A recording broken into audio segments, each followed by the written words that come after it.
Power to the truth. This is Margo. This is Saturday, May 11th, 2019, 6:21 p.m. Pacific Time, United States of America.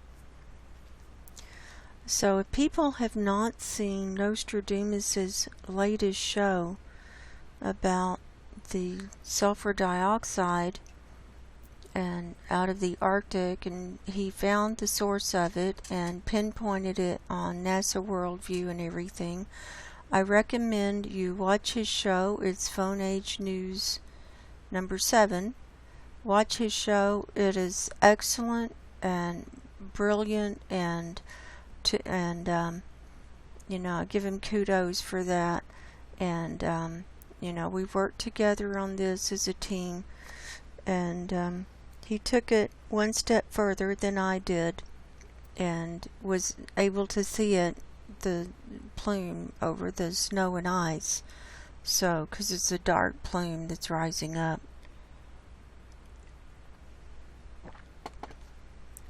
So look at his video. He did an excellent job.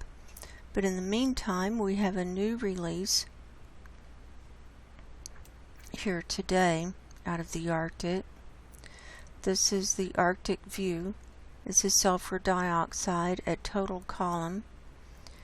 And we're seeing, okay, just so you get oriented, here's Greenland, here's Canada, here's Alaska, here's Russia all along here.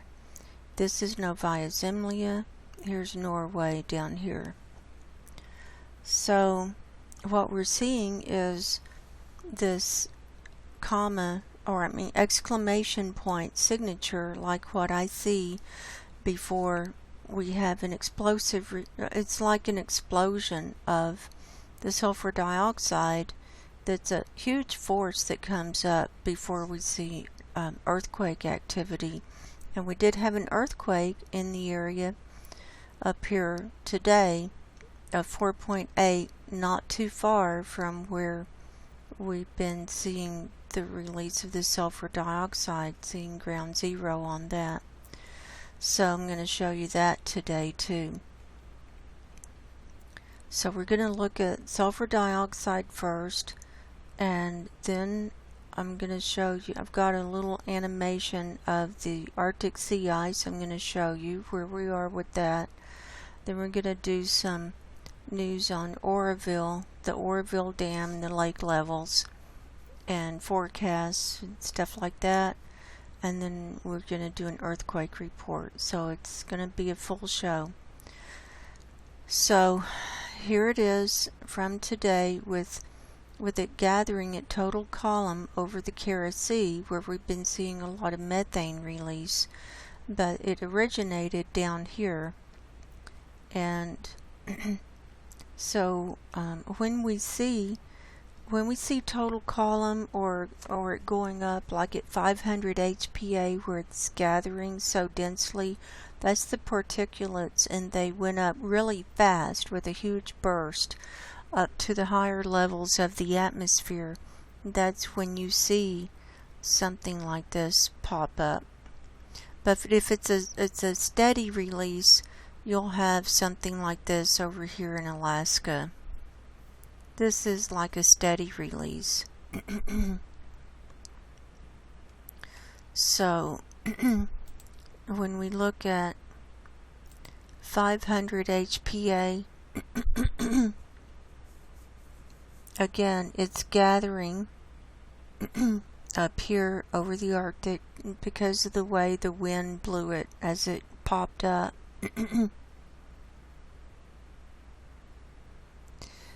And it was dividing. The wind was taking it different ways. And so when you look at surface level, it's coming up from right here. There are actually a couple of places, but the main one is right here. And that's where Norilsk is. If you look at, like Dave did, if you look at Earth Null School, and this is Russia and Asia over here. And I have the chemical layer and sulfur dioxide turned on, and the ground zero is right here. Well, actually we need to, this is from this morning at 11 o'clock, so we need to go back. If we go back and we can go back in 3-hour increments and see where this cloud went.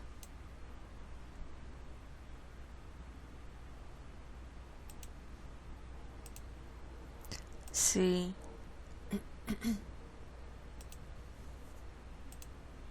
here's when it first released. This is the, I'm thinking this is the release.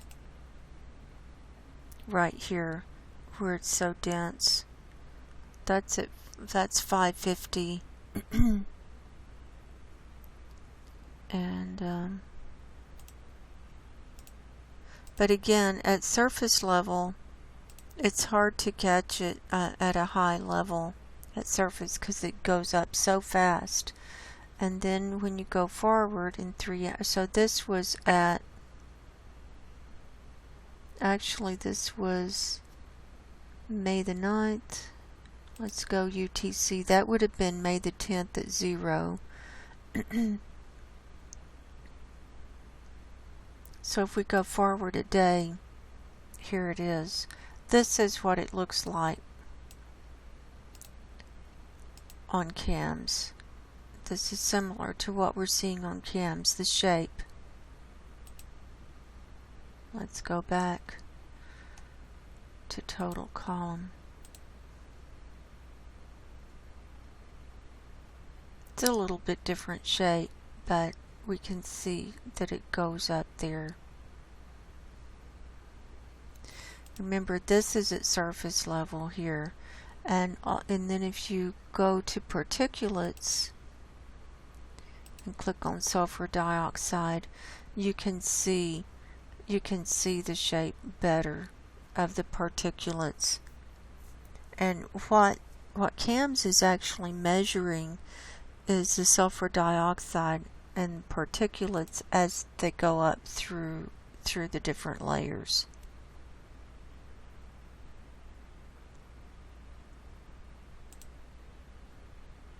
So there's that.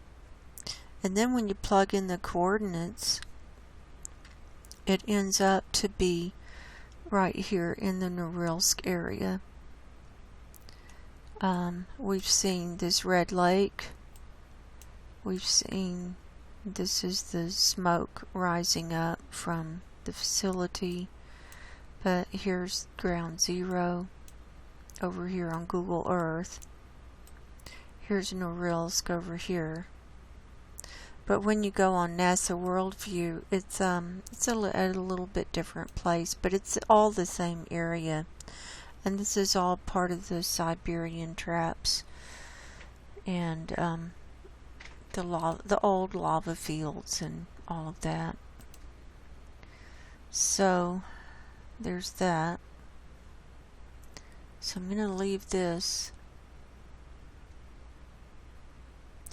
Oh, and then we had, I'm going to leave this as a backdrop.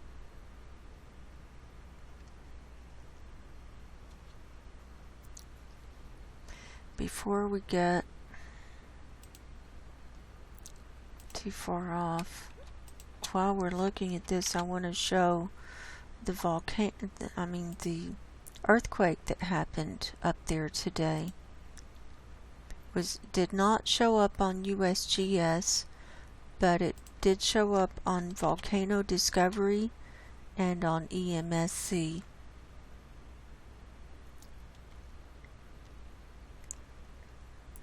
And it happened on, it was a 4.8 magnitude in northwest Siberia, Russia on Saturday, May 11th, and it happened at 5:16 UTC. So here's where it was. So if we take these coordinates and see it's the same place as where we've been seeing all this stuff. Here's, if we zoom out, see here's Novaya Zemlya, here's the Yamal Peninsula. It's exactly the same area.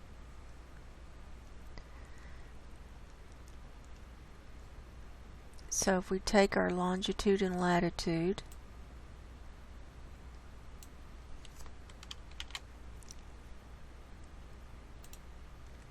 and if we plug them in to Google Earth, gotta take that out.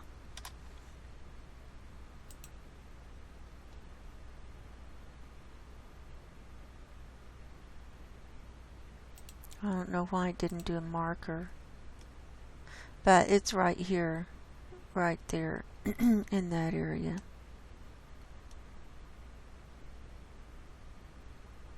So it's just to the west of Norilsk. Norilsk is right over here. So it's just to the west. So it wasn't very far at all.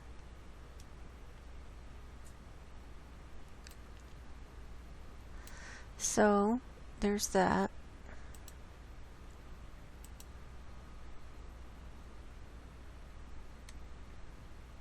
So this is highly active area. Now I have something ready.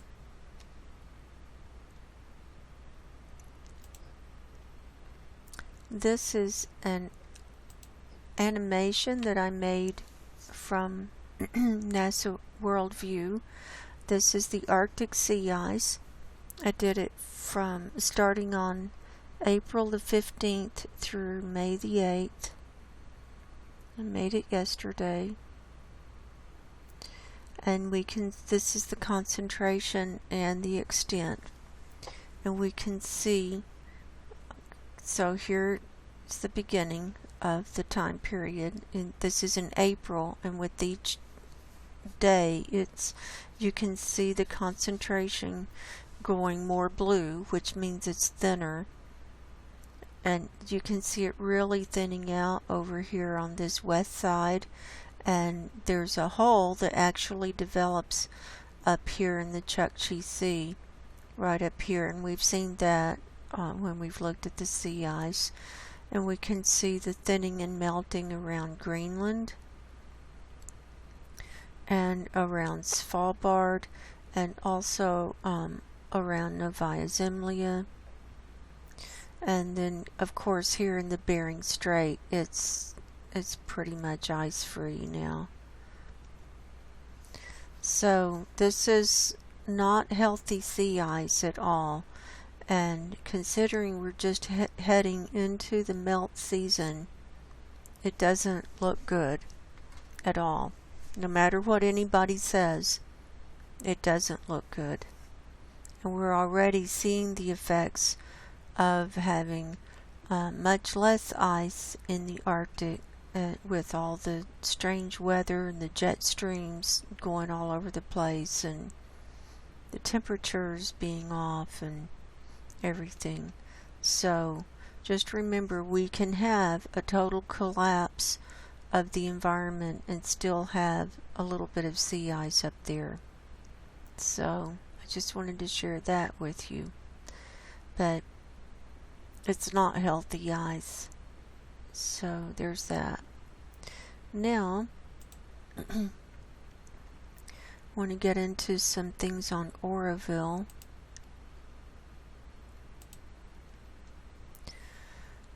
First of all, let's look at the levels.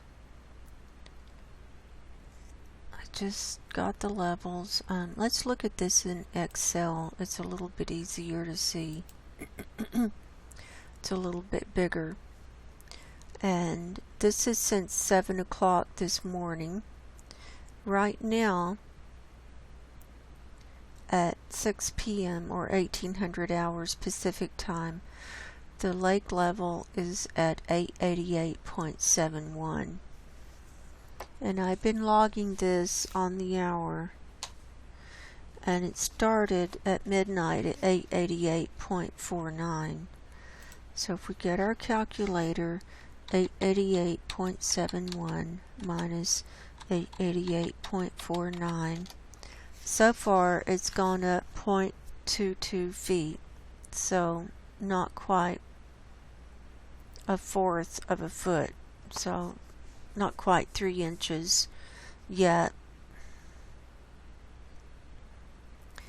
And yesterday it went up 0.27 feet from midnight to midnight, so it went up just a little bit over 3 inches yesterday. And we can see that the inflow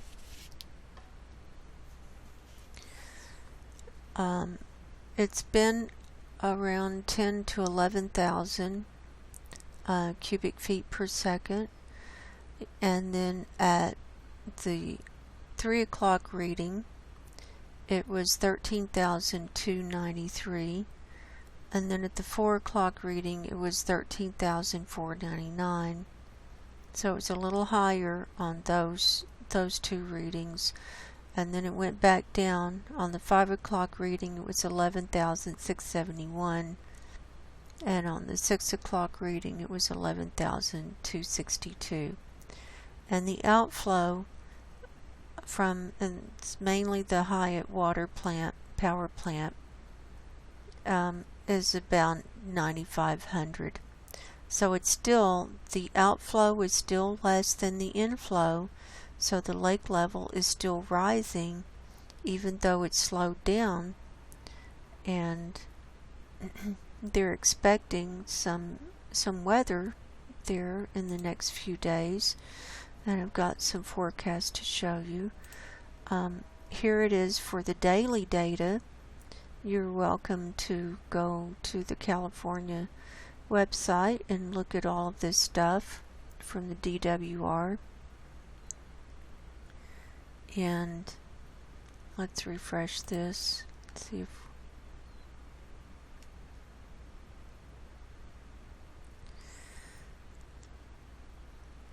so we can see where it was at the end of each day and how it's been gradually going up every single day. And the outflow is consistently less than the inflow, and so it's going to rise. So everybody's kind of biting their nails, wondering, how high they're going to let the water get before they let some out from the spillway, because the emergency spillway tops out at 901. That's without using the main spillway. So when it reaches 901, it'll start coming over the emergency spillway unless they release some from the main spillway. And we talked yesterday about how if it rains, and they're anticipating rain, that in that area, an inch of rain with the runoff is equal to a 12-foot rise in the lake level. So it's going to go over if they get rain. So here is the Oroville forecast from Weather Underground. Here's their 10-day forecast. Here it is from today, Saturday. It was sunny. Tomorrow is sunny, mostly sunny, with the high near 87, the low 58 degrees Fahrenheit. Monday, partly cloudy, with 85 degree high, 57 degree low. Tuesday, cloudy, 81 degree high, 58 degree low. Wednesday, they're expecting showers in the PM, 73 degree high and 55 degree low. Thursday, they're expecting showers all day long. That's supposed to be Okay, and here's the amount of precipitation they're anticipating. 0.25 inches on Wednesday. On Thursday, they're anticipating 0.36 inches. On Friday, they're expecting 0.4 inches. On Saturday, they're expecting 0.15 inches. Here's the probability, the percentage. It may not rain. Here are the percentages. 40% chance of rain. 36% chance of rain on Wednesday. 40% on Thursday morning, and so on. So I'll leave the links below, and you can look at this. And then you just click the little arrow. And they're anticipating more rain on Monday the 20th.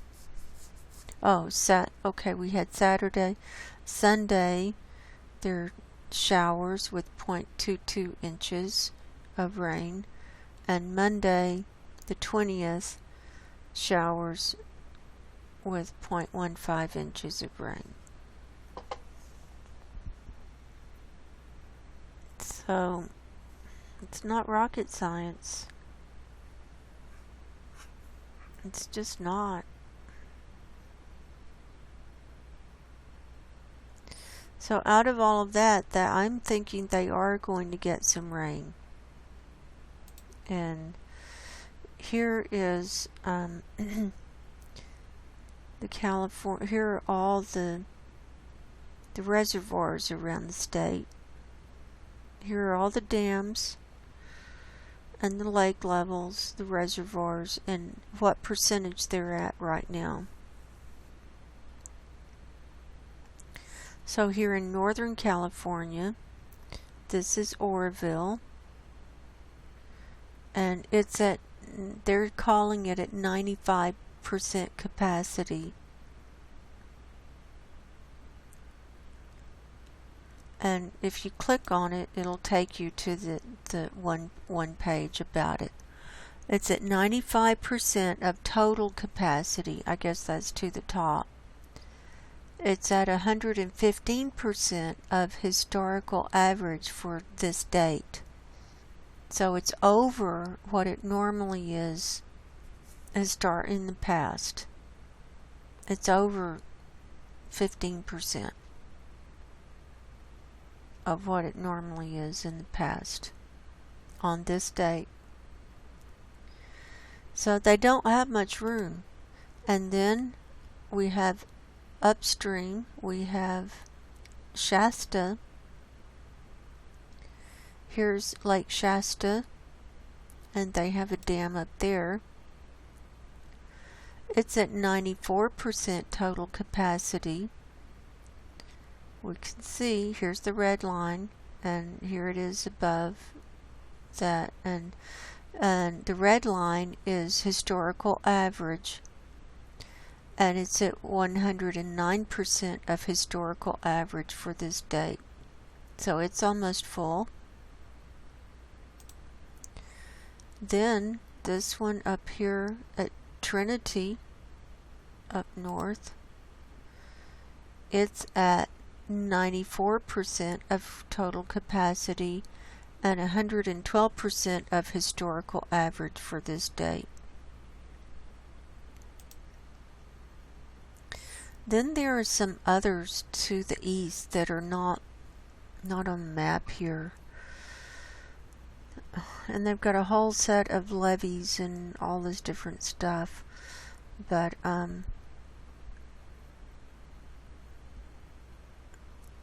you know, these other lakes, they're going to have to start releasing, and if they release and it comes down and feeds into any of these other tributaries that feed into Lake Oroville, it's going to make that water level rise that much more. So there's that. We've seen the forecast. And then here's another website. This is from weather-us.com. Monthly weather forecast and climate for Oroville. Average temperatures.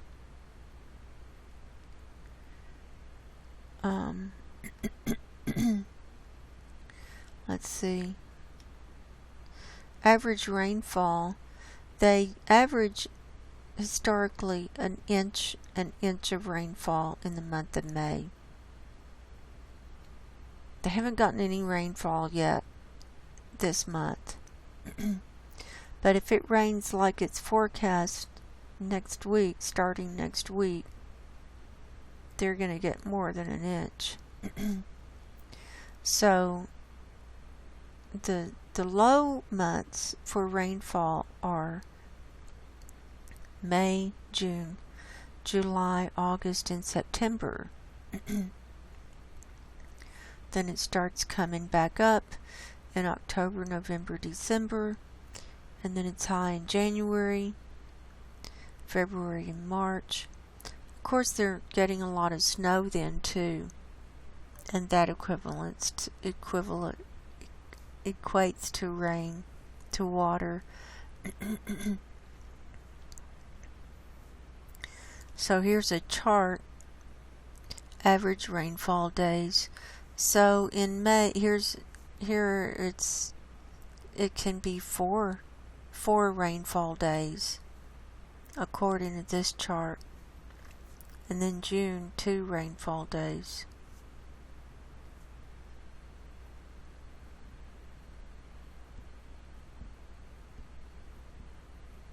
So, according to historical things, they're due for some rain over there.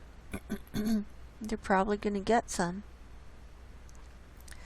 So I'm going to keep all of those people in my prayers and hope that they can, survive whatever they've got to do.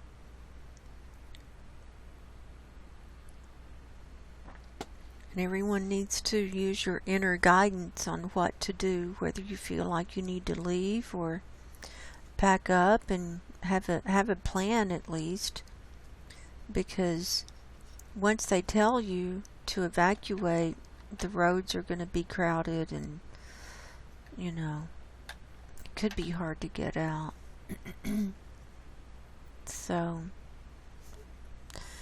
now we're going to look at earthquakes. I have USGS pulled up here for all magnitudes for the last 24 hours. We're showing 235 on the map here. Of those, we have 28 that are 2.5 magnitude or higher. This 4.3 in El Salvador is about to come off the map. It came in at 7 o'clock last night, so I'm going to start down here. It's off the coast of El Salvador. It was a 4.3 near Acajutla, El Salvador at 7 o'clock last night, 35 kilometers deep. And all of these times I'm going to be saying are Pacific time because that's my time zone. Here's a 4.1 in South America near San Antonio de los Cobras, Argentina at 4:09 this afternoon. Pretty deep, 198 kilometers deep. 4.3 near Ancud, Chile at 10:05 this morning.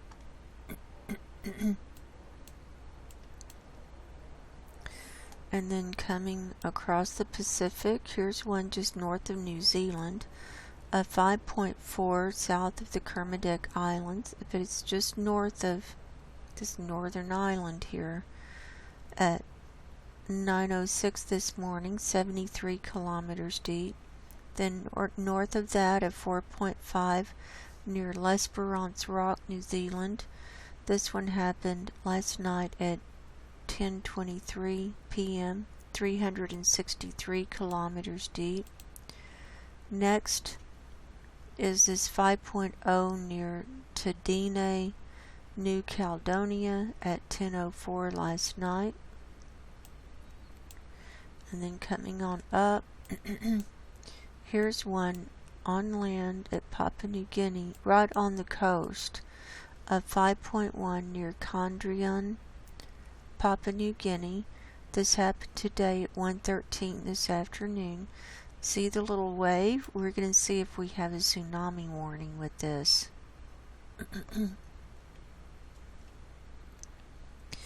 No, there's no tsunami warning with this one.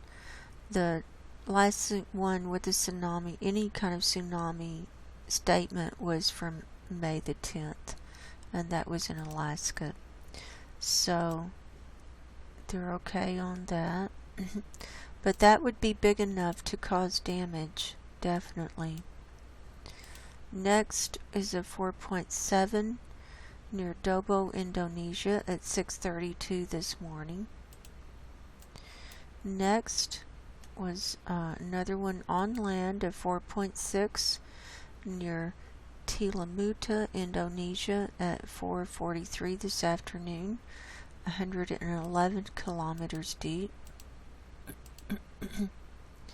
Next is over here off the coast of Sumatra of 4.5 near Pasar Bura, Indonesia at 10:20 this morning, 45 kilometers deep. Then we're going to come on up here into China, where there was a 4.2 near Zhangyi, China at 2:55 this afternoon. And then here's one in India, 4.4 near Dileka, Nepal at 11:51 this morning, 41 kilometers deep. Then 5.3 near Halabja, Iraq at 3:28 this morning. And then we saw that one up here in Russia that was not, right up here, I'm confused. That was not on USGS, we already saw that. And then here's one off the coast of Kamchatka, Russia, 4.2, Nikolskoye, Russia, at 12:36 this morning. So those are the international earthquakes. Now we're going to go to all magnitudes for the U.S. related earthquakes, U.S. territories, and we've got 8 here at Hawaii today. I'll call them off: a 1.7, 1.9, 1.9, 1.9, 1.7, 1.9, 1.7, and 2.3. That one was in the ocean. So we're seeing them clustered here at Kilauea. That's in the crater. All of these are right here in the crater. There were 4 at Kilauea, and then over here at Mauna Loa, right next to the crater, there were 2. These were at a negative depth, meaning that the earthquake was up inside, because the magma is moving up there. So that's showing movement, constant movement. Now over here in the Dominican Republic, we've got 11 here. I'll call them off: a 1.9, 2.5, 2.9, 1.5, 1.8, 2.7, 2.8, 1.9, 3.4, that's our highest one, 1.3, and 1.9. So again, those are not big enough to cause damage, but it's showing movement and release. Now let's go on up to Alaska. We're seeing, for all magnitudes, we're seeing 68 here today. Let's see how many of those are 2.5 magnitude or higher. We've only got 2.5 magnitude or higher. There was a 3.3 near Cantwell and a 3.0 at Kobuk. So let's go back to all magnitudes, and the Aleutian Islands are pretty quiet today. So we're coming on in to this Cook Inlet. This is the Redoubt volcano area. We're seeing several in this area. Here's a 2.0 Redoubt volcano. So those are all right there. Here's the Anchorage area. We're seeing 21 in the Anchorage area today. And then here's the Alaska mountain range. And we're seeing quite a few just spreading around over the range. And then they're moving out, moving up through the state. And then here at Kobuk, we've got 20 here today. They have a lot of mining here that could be related to mining. So most of these are in the ones range. And then we've got a few small ones up here in the north near Koktovik. We've got 5 here on the map in the ones range. So Alaska is highly active geologically. There's a 2.1 at Skagway, and they have lots of volcanoes and lots of earthquakes. Now we're coming down into the lower 48. Going to start with this 2.7 near Williamsburg, Kentucky. That happened at 9:06 last night.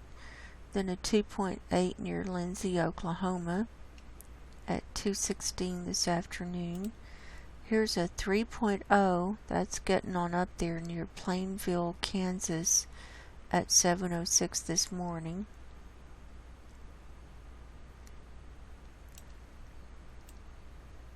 Now, Arizona's clear, Utah's clear. Now let's go on up to the Yellowstone area. We're seeing 10 here today. So, 0.3 at Lincoln, minus 0.3 Polson, minus 0.6 Polson, 1.8 South Park, Wyoming, 0.4 West Yellowstone, 0.6 Manhattan, 1.0 Lincoln, 1.2 West Yellowstone, 0.7 West Yellowstone, and a 0.7 at Lincoln. So, those aren't big, but it's showing movement. And then up in here in the Pacific Northwest, we're seeing, just got another one come in on that Juan de Fuca plate. Not counting the Juan de Fuca plate ones, we're seeing 2 up here in Washington. We're seeing a 0 at Packwood and a 0.8 at Desert Air. Now I forgot to get my real-time tremors map pulled up, so I'm going to pause the recording and get that. I'll be right back. Okay, I'm back. So now the tremors are what happen before an earthquake happens, and they have, see these little black like triangles. These are all the tremor reporting stations for the Pacific Northwest, and it's from the west side of Northern California all the way up through Oregon and Washington and the Vancouver area is wherever you see these little black triangles. So In the last 3 hours, we're showing 1 hour of tremors. So they're mainly by Salem, Oregon, and Eugene, Oregon, to the west of both of those. In the last 12 hours, we've got 7.3 hours of tremors, so that's more than half, and they're in the same areas, clustering. And in the last 24 hours, we've got 16.9 hours. So that's well over half of tremors. So lots of movement. Lots of movement.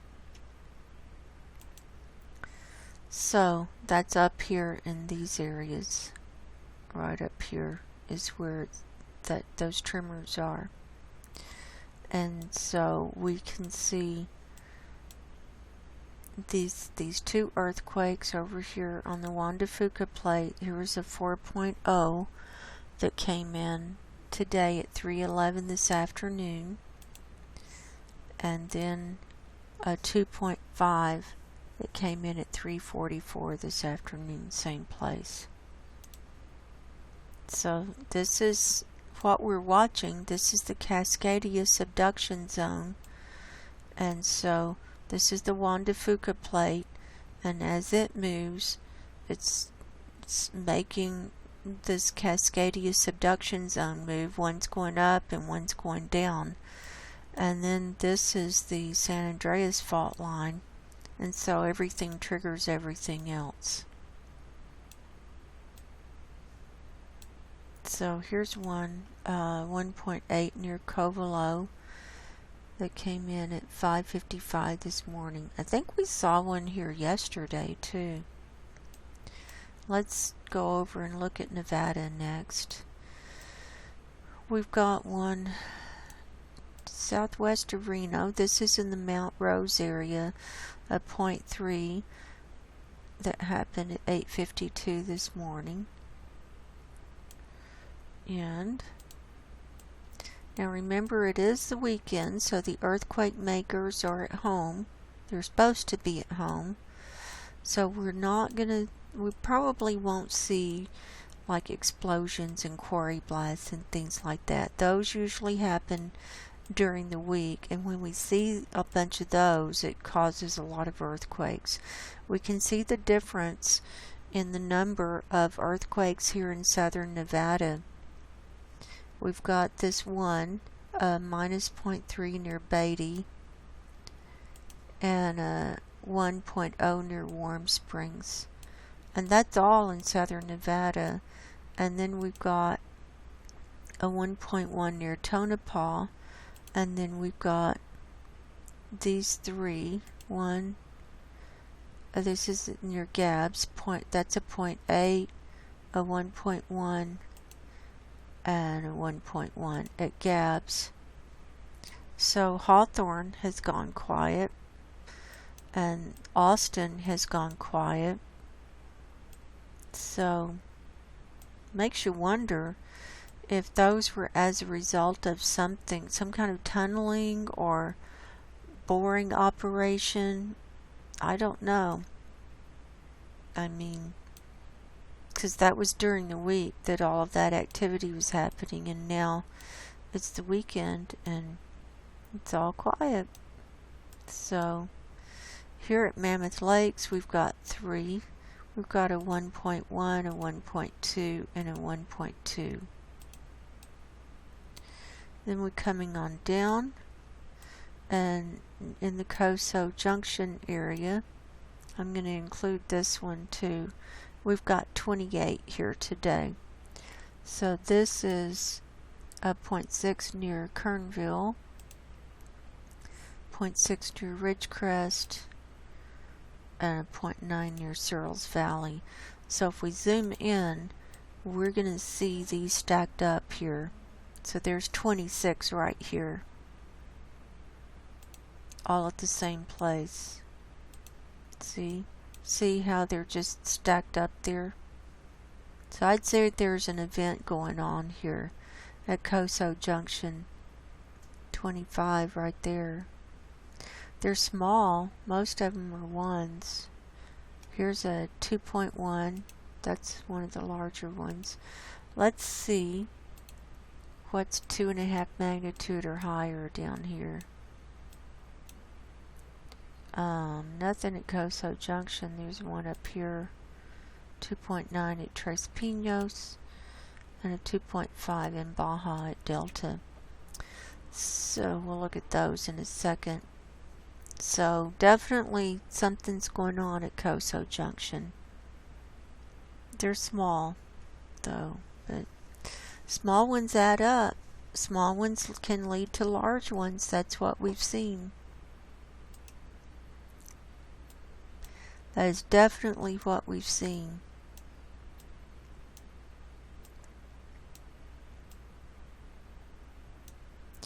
Now we're going to come on into Southern California. Here's this one in Baja, Mexico at 2.5 near Delta. That happened at 2:18 this morning. And so in Southern California we've got 52 on the map today. So that's an uptick in the number of earthquakes. And we're seeing clusters. Here's this cluster at Kauai.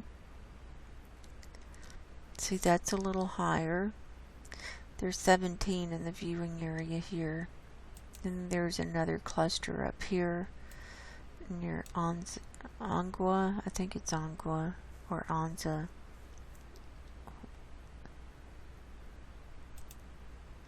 Anza, yeah. So they just cluster around. Here's one on the coast, a 1.5 near Camp Pendleton South. Here's one in the ocean, a 1.4 near San Pedro. So these are all pretty small.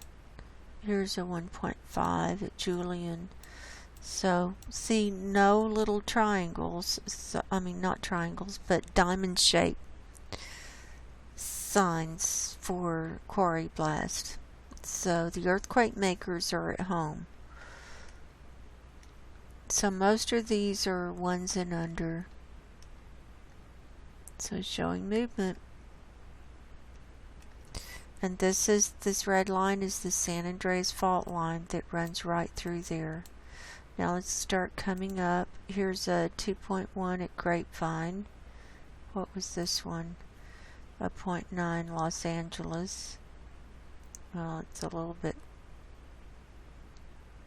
far away. Anyway,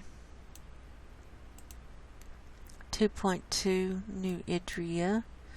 Here's a cluster at Pinnacles, a 1.2, 2.9, and a 2.0. Here's 1.7 at Alamo, up in the San Francisco area. And at the geysers, we have 22 here today. So those have gone down in number.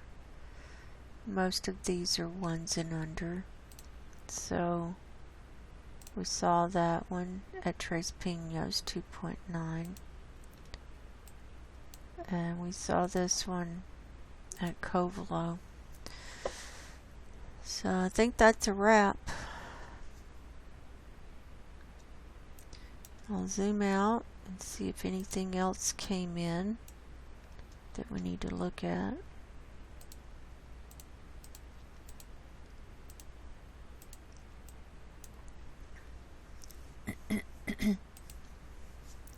We saw that 4.6 at Tilamuta, Indonesia at 4:43 this afternoon. We saw that one. I think that's a wrap, folks. So, like I tell everyone at the end of all my shows, I think we're in the end times. And time is very short. No one knows the day or the hour, but we all need to be prepared spiritually. In your prep kit is you need to be prepared spiritually. you need to be ready to leave the planet and be okay with leaving. So until next time, God bless everyone. Go in peace and good night.